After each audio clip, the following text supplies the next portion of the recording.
यहाँ पे मैं एक कॉनकेव मिरर बना देता हूं, एक टिपिकल कॉनकेव मिरर है लाइक दिस।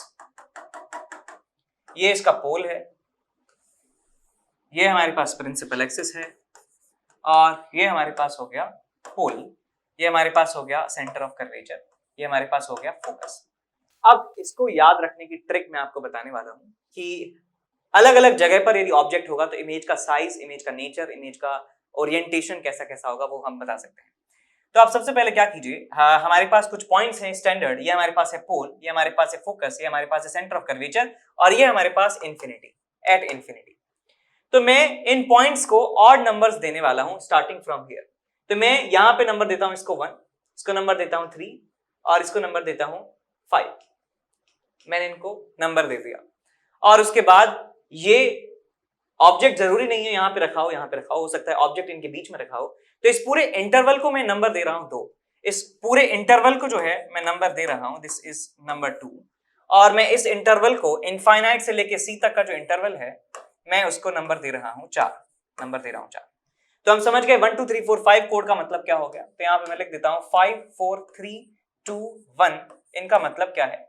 इसका मतलब है एट इंफिनिटी, इसका मतलब क्या है एट सेंटर ऑफ कर्वेचर, इसका मतलब क्या है एट फोकस, इसका मतलब क्या है बिटवीन सी एंड इंफिनिटी। इसको किताबों में लिखा जाता है बियॉन्ड सी, बियॉन्ड सी इसे लिखा जाता है, beyond centre of curvature, beyond centre of curvature, C से इंफिनिटी तक। इसको सी कहा है, इसको एफ कहा है, तो यहां पे लिखेंगे between C and F, between C and F. अब ऑब्जेक्ट जो है, ऑब्जेक्ट लोकेशन यहां पर है, ऑब्जेक्ट लोकेशन यहां है। ये हमारे पास क्या है? कोड है, ठीक है। एक नंबर से हम इसको रिप्रेजेंट कर रहे हैं, नंबर से इसको रिप्रेजेंट कर रहे हैं। अब देखिए बेटा, यदि इन लोकेशन पर हमने ऑलमोस्ट सब कुछ कवर कर लिया है, यहां पे हो तो बता देंगे, यहां पे बता देंगे, यहां पे बता देंगे, इनफाइनाइट पे बता देंगे। अब ये वाला पार्ट छूट गया है, इसको हम लेंगे बाद में ना, इसको लेंगे बाद में, अभी इस वाले पार्ट को लेंगे। लेकिन अभी मैं बात कर रहा हूं यहां से लेके वहां तक कहीं भी ऑब्जेक्ट रखा हो तो उसका इमेज कैसे बताते हैं। तो यहां पे मैं लिखूंगा इमेज कोड। अब क्या करना है आपको, इसको पलट के लिख देना है, इसको उल्टा लिख देना है। यहाँ पे 5 है तो यहाँ पे 1 आ जाएगा, यहाँ पे आ जाएगा आपके पास 2, यहाँ पे आ जाएगा आपके पास 3, यहाँ पे आ जाएगा आपके पास 4, यहाँ पे आ जाएगा आपके पास 5। ठीक, समझ गए? इमेज कोड 1 का मतलब क्या है? यदि ऑब्जेक्ट 5 पे रखा है, ये ऑब्जेक्ट कोड इसे कह देते हैं, ऑब्जेक्ट कोड 5 है तो इमेज कोड 1 है, यानी कि इमेज जो है वो कहां पे बनने वाली है? At focus. इमेज लोकेशन हमने यहाँ पे बता देते हैं, एट फोकस बनेगी। और यदि ऑब्जेक्ट 4 पे रखा है तो इमेज बनेगी 2 पर। 2 किसका कोड है? Between C and F. यदि ऑब्जेक्ट 3 पे है तो इमेज कहां बनेगी? 3 पर, यानी कि सेंटर ऑफ कर्वेचर पर बनने वाली है। यदि ऑब्जेक्ट 2 पे है, इमेज कहां बनेगी? 4 पे। 4 किसका कोड है? सी, बियॉन्ड सी हम लिख सकते हैं, यहाँ पे बियॉन्ड सी लिख सकते हैं, या सी से इंफिनिटी लिख सकते हैं। ऑब्जेक्ट यदि फोकस पे है तो ऑब्जेक्ट का कोड है 1, इमेज का कोड क्या है? 5। 5 का मतलब क्या है? At infinity. तो हमें इमेज का लोकेशन भी पता चल गया है, तो ये ट्रिक आई होप आपको याद रहेगी। आपको क्या करना है, पोल से जितने भी पॉइंट्स आ रहे हैं 3, इनको ऑड नंबर दीजिए, इस इंटरवल को 2 और 4 दीजिए, और बस 5 4 3 2 1 लिख दीजिए, उनका इमेज 1 2 3 4 5 पे बनने का। अब ये कोई इतना ज्यादा रॉकेट साइंस तो है नहीं, बहुत सिंपल सा लॉजिक है इसका, ठीक है। तो इसको आप सोचने में आपको ज्यादा टाइम भी नहीं लगेगा। अच्छा ये कह रहे हैं क्या सर, जो जिनको ऑलरेडी याद है ये चीज तो उनको पता होगा कि यार इतनी बड़ी बात नहीं है, इनको याद रखना। लेकिन जिनको याद नहीं होता है, ऐसे लोग जिनको याद नहीं होता है, उनके लिए एक वरदान हो सकता है, यार ऐसे डायरेक्ट हमें पता चल जाएगा। आप एक बार लिख लीजिए एग्जाम में जाते ही, बिकॉज एग्जाम में हो सकता है 1 या 2 3 सवाल आ जाए इस पे बेस्ड, तो आप पहले ही लिख लीजिए एग्जाम में जाते ही, और आप जो है ये कर सकते हैं। मैं आपको एक पर्सनल स्टोरी बताता हूँ कि मुझे पीरियोडिक टेबल जो है कभी भी याद नहीं रहती थी। मुझे पीरियोडिक टेबल ऐसे रैंडमली याद नहीं होती थी। कोई मेरे से पूछे कि 47 किसका कौन से एलिमेंट का एटॉमिक नंबर है, तो मैं सक पका जाता था, मुझे नहीं पता यार किसका है। तो मैं क्या करता था इसके लिए, जब भी मैं अपने एग्जाम में बैठता था तो मैं सबसे पहले लास्ट वाले पेज पर पीरियोडिक टेबल जो है वो 1 से लेके लास्ट तक ड्रॉ कर लेता था। उसके बाद मुझे 1 से लेके मैं पूरा सुनाऊंगा ऐसे याद थी, लेकिन बीच में से कोई नंबर नहीं बता सकता था। तो इसका सॉल्यूशन ये था कि मैं सबसे पहले लास्ट में जाके पूरी पीरियोडिक टेबल बना देता था, और जितने भी सवाल आते थे उससे रिलेटेड मैं उसमें से देख के उसको कर लिया करता था। तो आप भी ऐसे ही कर सकते हैं, पहले जाके एग्जाम में ड्रॉ कर लें, और उसके बाद बस it's a piece of cake for you. अब बात करते हैं उनके साइज की, उनके लोकेशन की, ठीक है।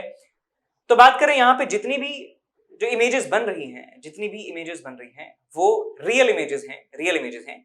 जब इमेज इंफिनिटी पे बनती है तो हम ये कमेंट नहीं करते हैं कि ये वर्चुअल है रियल है, सो इसको कुछ नहीं यहाँ पे हम रिप्रेजेंट करेंगे। तो यहाँ पे रियल इमेज है, रियल इमेज ऑल रियल, यहाँ पे हम कुछ नहीं लिखेंगे, खाली छोड़ देंगे, ठीक है, बिकॉज एट इनफाइनाइट कोई एक पॉइंट नहीं होता, हमेशा हम बात करते हैं इनफाइनाइट से थोड़ा आगे, थोड़ा सा पहले, इनफाइनाइट से थोड़ा पीछे, ठीक है। तो यहाँ पे थोड़ा पीछे तो क्या ही होगा, मतलब थोड़ा पहले, तो यहाँ पे हम कुछ यहाँ पे डिफाइन नहीं करेंगे। तो ये हो गया हमारा नेचर ऑफ इमेज। ये क्या है हमारा नेचर ऑफ इमेज। इमेज के बारे में इमेज डिस्क्रिप्शन लिख दीजिए इसको, इमेज डिस्क्रिप्शन। अब बात करते हैं, देखिए यहाँ इमेज का कोड है 1 नंबर जो है काफी ज्यादा छोटा है, तो हम लिखेंगे यहाँ पे कि ये डिमिनिश्ड है। ऑब्जेक्ट 5 है और ये इमेज कोड 1 है। इमेज कोड भी ऐसे बनाए गए हैं, ऑब्जेक्ट कोड भी ऐसे बनाए गए हैं, इससे पता चल सके कि कौन छोटा है कौन बड़ा है। तो ऑब्जेक्ट बड़ा है, ऑब्जेक्ट का कोड बड़ा है, ऑब्जेक्ट इमेज का कोड छोटा है, इसका मतलब इमेज छोटी है ऑब्जेक्ट से, तो इसका मतलब ये डिमिनिश्ड है। ये कैसी है? डिमिनिश्ड है, छोटी है, ठीक है। इसको छोटी लिख देंगे तो आपको याद रहेगा, डिमिनिश्ड का मतलब है छोटी। ये कैसी है? छोटी।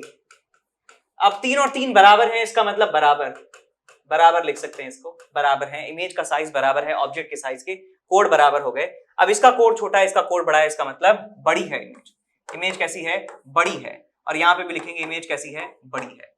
अब एक चीज और देख सकते हैं, बिकॉज यहाँ पे गैप बहुत ज्यादा है, ये 1 है और ये 5 है, इसका मतलब यहाँ पे बहुत बड़ी भी हम लिख सकते हैं, बहुत बड़ी है। और ये इसके आगे लिख सकते हैं बहुत छोटी है, ठीक है। 5 1 बहुत छोटी, इमेज का कोड बहुत छोटा है ऑब्जेक्ट के कंपैरिजन में, तो इसे बहुत छोटी हम लिख सकते हैं। और ये सारी जो इमेजेस बन रही हैं सारी की सारी औंधी हैं, उल्टी हैं। यदि मान लीजिए आपके पास, मैं आपको दिखाता हूं कि इस इमेज सीधी और उल्टी का क्या मतलब होता है यहाँ पे, तो आप देख सकते हैं कि आपके सामने 2 आइडेंटिकल रिमोट्स हैं। ये 2 आइडेंटिकल रिमोट्स हैं, आप देख सकते हैं आपके सामने। दीज आर 2 आइडेंटिकल रिमोट्स, मतलब स्टिकर को हटा दीजिए, स्टिकर को यदि हम भूल जाएं, ये आइडेंटिकल रिमोट्स हैं।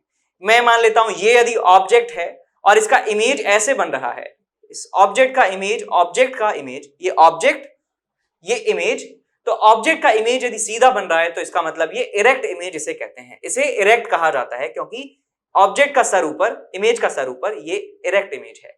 यदि मान लीजिए इस ऑब्जेक्ट का इमेज उल्टा बनता है, जो पॉसिबल होता है, तो हम कहते हैं कि इमेज जो है वो इन्वर्टेड है। Erect image, inverted image, erect image, inverted image, erect image, inverted image. तो वही यहाँ पे मैं बताने जा रहा हूं, बिकॉज ये भी कई जगह पूछा जाता है कि इमेज इन्वर्टेड है या इरेक्ट है, कैसी इमेज है।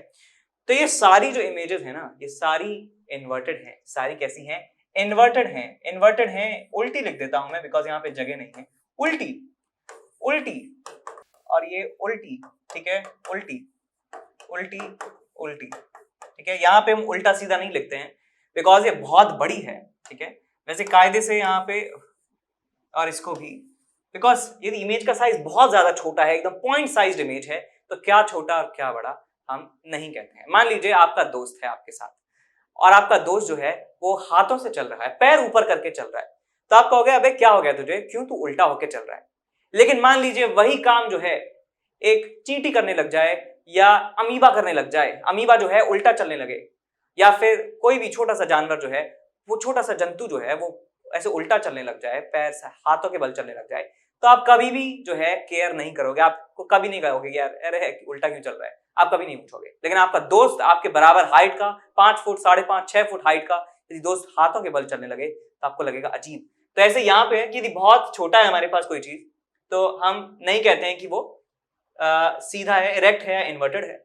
और ऐसे ही बहुत बड़े के लिए भी हम नहीं कहते कि वो इरेक्ट है या इन्वर्टेड है, तो इनको हम खाली छोड़ देते हैं, उनका डिस्क्रिप्शन ऐसा नहीं लिखते हैं, बिकॉज वो बहुत बड़ा है। मान लीजिए आप एवरेस्ट के या फिर आप सन के जो है बहुत ही ज्यादा पास में पहुंच गए, तो आपको पता नहीं चलेगा, बिकॉज वो बहुत ज्यादा बड़ा है कि क्या उल्टा क्या सीधा, it doesn't matter for these type of images, these sizes. तो बहुत छोटा है तो भी हम इन्वर्टेड और इरेक्ट नहीं लिखेंगे, और यहाँ पे भी इन्वर्टेड और इरेक्ट नहीं लिखते हैं।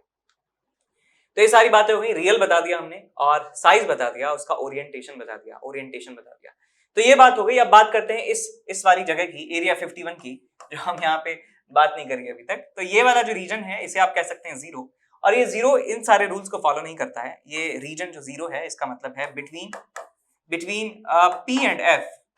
यहां पे यदि ऑब्जेक्ट है तो इमेज जो है वो बनती है बियॉन्ड F। इमेज जो है वो बनती है बियॉन्ड F, बनती है बियॉन्ड F, और उसका साइज जो है वो काफी ज्यादा होता है। इरेक्ट इमेज बनती है और इनलार्ज इमेज बनती है। तो यहां पे लिखेंगे बड़ी बड़ी और सीधी, बड़ी सीधी, बड़ी सीधी और वर्चुअल इमेज हमें मिल जाती है। ठीक है, इस तरह की इमेज हमें यहां से प्राप्त होती है। तो आई होप आप सारी चीजें जो है समझ गए। हर तरह की लोकेशन के लिए हम बता सकते हैं, एक आइडिया दे सकते हैं कि इमेज जो है छोटी बनेगी, बड़ी बनेगी, कैसे बनेगी, वो सब बारे में हम बता सकते हैं।